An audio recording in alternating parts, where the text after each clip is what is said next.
को नुकसान भी ना पहुंचाए। हेलो एवरीवन, कैसे हैं आप लोग? अगर आपने गार्डनिंग स्टार्ट की है तो आज का वीडियो आपके लिए काफ़ी काम का होने वाला है, क्योंकि आज हम लोग बात करने वाले हैं काऊ डंग लिक्विड कंपोस्ट। अगर आपने पार्ट 1 नहीं देखा है तो अभी जल्दी से जाके देख लो। ऐसे ही और इंटरेस्टिंग गार्डनिंग वीडियोस देखने के लिए सब्सक्राइब कर लो। आज का वीडियो शुरू करते हैं। देखिए दोस्तों, आपको याद होगा कुछ दिन पहले हमने काऊ डंग लिक्विड कंपोस्ट प्रिपेयर की थी। वो कंपोस्ट अब प्रॉपर्ली फर्मेंट हो चुकी है, स्मेल भी इसकी माइल्ड हो चुकी है, न्यूट्रिएंट्स फुल्ली एक्टिव हो चुके हैं। बहुत लोग यहीं पर गलती कर देते हैं, कंपोस्ट बना ली लेकिन देने का टाइम और रेशियो दोनों गलत है। आज की वीडियो में मैं आपको दिखाने वाला हूँ कब देना है, कितना डाइल्यूट करना है और कैसे देना है ताकि फ्लावरिंग डबल हो जाए। सबसे पहली चीज़ जो है और सबसे इम्पोर्टेंट बात ये है कि जो ये काऊ डंग कंपोस्ट है, इसे कभी भी डायरेक्टली प्लांट को नहीं देना है।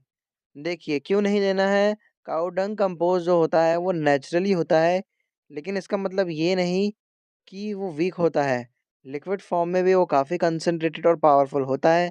अगर आपने डायरेक्ट रूट्स के पास डाल दिया तो प्लांट के बेनिफिट की जगह रूट बर्न्स हो जाएगी।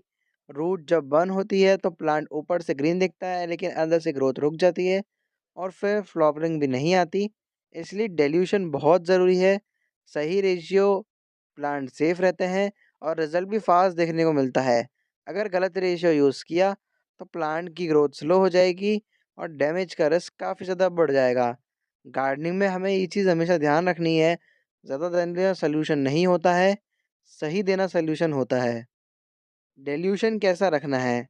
ना कम ना ज़्यादा, बिल्कुल टेस्टेड रेशियो। मैंने इसमें क्या किया है दोस्तों, 1 मग काऊ डंग लिक्विड कंपोस्ट और 2 मग नॉर्मल पानी। चाहें तो और डाइल्यूट भी कर सकते हैं, लेकिन ये सफिशिएंट रहेगा। ये 1:2 का रेशियो बन जाता है। जो बिगिनर्स हैं उनके लिए भी सेफ रहता है और जो बड़े हमारे मैच्योर प्लांट्स हैं उनके लिए भी काफ़ी इफ़ेक्टिव रहता है। इस रेशियो से न्यूट्रिएंट्स जो होते हैं वो बैलेंस फॉर्म में सॉइल तक पहुंचते हैं और रूट्स को कोई शॉक नहीं लगता, ना ही रूट बर्न्स होती है। अगर आपके भी छोटे प्लांट्स हैं या रिसेंटली लगाए हैं तो आपको डाइल्यूट करना बहुत ही ज़रूरी है।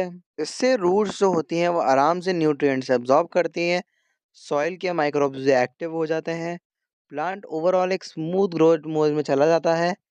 अगर आपके प्लांट्स बहुत छोटे हैं, रिसेंटली लगाए हैं, तो उसमें आप ये दे सकते हैं, लेकिन डाइल्यूट फॉर्म में ही।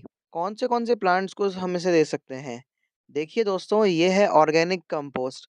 तो आप इसे कोई भी प्लांट में दे सकते हैं, भले ही वो इंडोर हो या आउटडोर, कोई प्रॉब्लम नहीं है।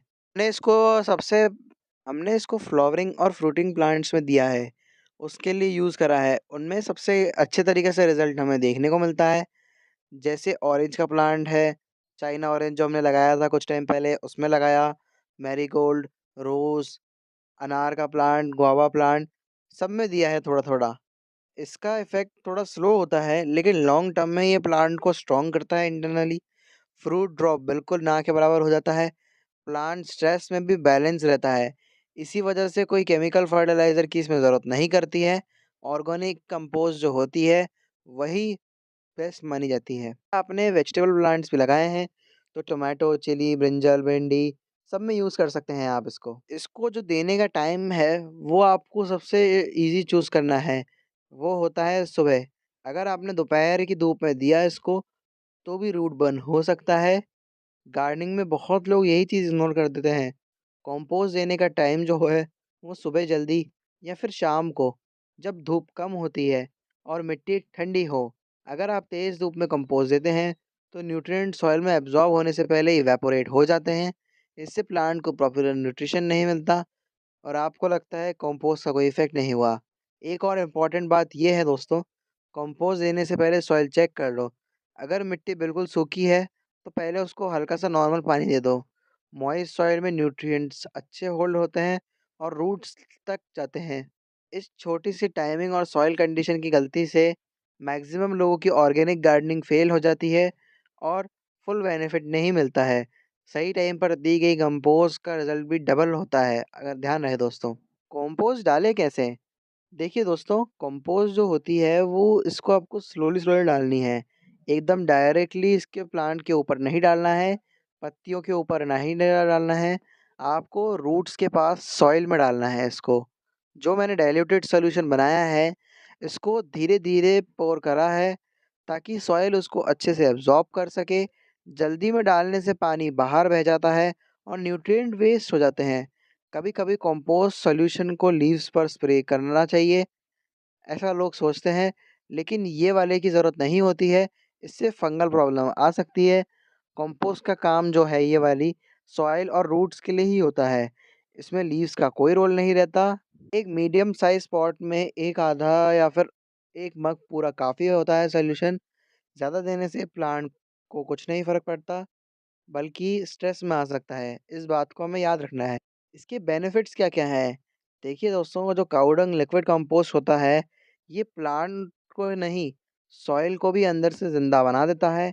इससे सॉइल के अंदर जो अच्छे बैक्टीरिया और माइक्रोब्स होते हैं, वो एक्टिव हो जाते हैं और न्यूट्रिएंट्स को प्लांट के लिए अवेलेबल बनाते हैं। जब सॉइल हेल्दी होती है, तो रूट्स नेचुरली स्ट्रॉन्ग बनती हैं। स्ट्रॉन्ग रूट्स का मतलब better water absorption, better nutrient Uptake और ओवरऑल जो होती है प्लांट की ग्रोथ फास्ट हो जाती है। ये सब चीज़ें ऊपर से भी दिखती हैं।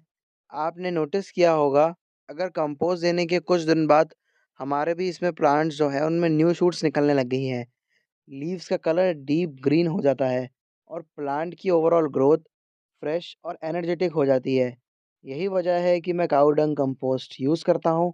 ये एक नेचुरल ग्रोथ बूस्टर का काम करती है, जो प्लांट को बाहर से नहीं पर अंदर से ही पावरफुल बना देती है। अगर आप इस कंपोस्ट को हर 15 से 20 दिन के गैप में देते हैं, तो इसका इफ़ेक्ट आपको डायरेक्टली देखने को मिलेगा। वो कैसे?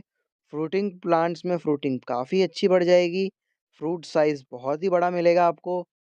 प्रीमैच्योर जो फ्रूट ड्रॉप हो जाता है, वो भी काफ़ी हद तक कम हो जाता है।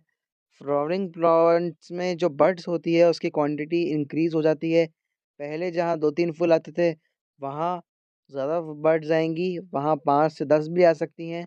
लीव्स का कलर डार्क ग्रीन हो जाएगा। वो एक क्लियर साइन है कि हमारा जो कंपोस्ट हमने यूज़ किया है, वो अच्छे तरीके से एब्ज़ॉर्ब हो गया है। डार्क ग्रीन लीव्स का मतलब ये है बेटर फोटोसिंथेसिस, जो डायरेक्टली फ्लावरिंग और फ्रूटिंग को सपोर्ट करेगा दोस्तों। ये सब एक दिन का मैजिक नहीं है, बल्कि सही फीडिंग और कंसिस्टेंसी का है। हमें इस खाद को रेगुलरली देना रहे। इसमें दोस्तों हमें थोड़ा-सा चीज़ों को ध्यान रखना है। ये जो खाद हमने बनाई है, इसको ओवर यूज़ नहीं करना है। हर वीक कंपोस्ट देने से प्लांट फास्ट नहीं बढ़ेगा, बल्कि और डिस्टर्ब हो सकता है।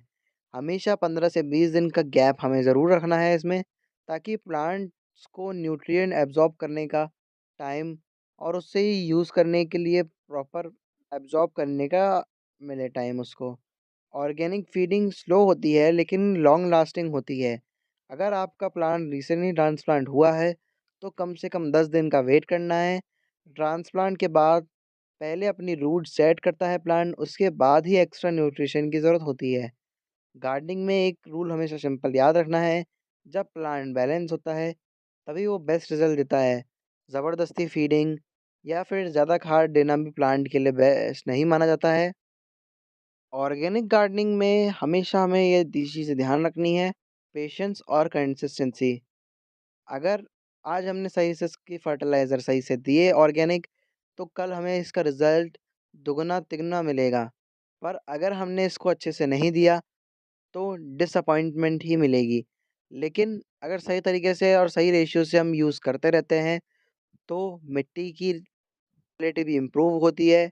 1 मग या फिर 2 मग काऊ डंग कंपोस्ट, ये सिंपल फ़ॉर्मूला अगर आप याद रखेंगे, तो आपके प्लांट्स धीरे-धीरे स्ट्रॉन्ग और फ्रूटिंग और फ्लावरिंग बहुत डबल हो जाएगी। सबसे अच्छी बात ये है दोस्तों कि इस प्रोसेस में सॉइल भी इम्प्रूव होती है, मतलब सिर्फ़ आज का नहीं, फ्यूचर का भी फ्रूटिंग फ़ायदा होता है। इसी वजह से ऑर्गेनिक गार्डनिंग लॉन्ग टर्म में हमेशा अच्छी चलती है। केमिकल फर्टिलाइज़र शॉर्ट टर्म में ग्रोथ दे सकती है, लेकिन नेचुरल कंपोस्ट स्टेबिलिटी देती है प्लांट को। ऐसी ही और इंटरेस्टिंग गार्डनिंग वीडियोज़ देखने के लिए सब्सक्राइब कीजिए। मिलते हैं नेक्स्ट वीडियो में, तब तक के लिए हैप्पी गार्डनिंग।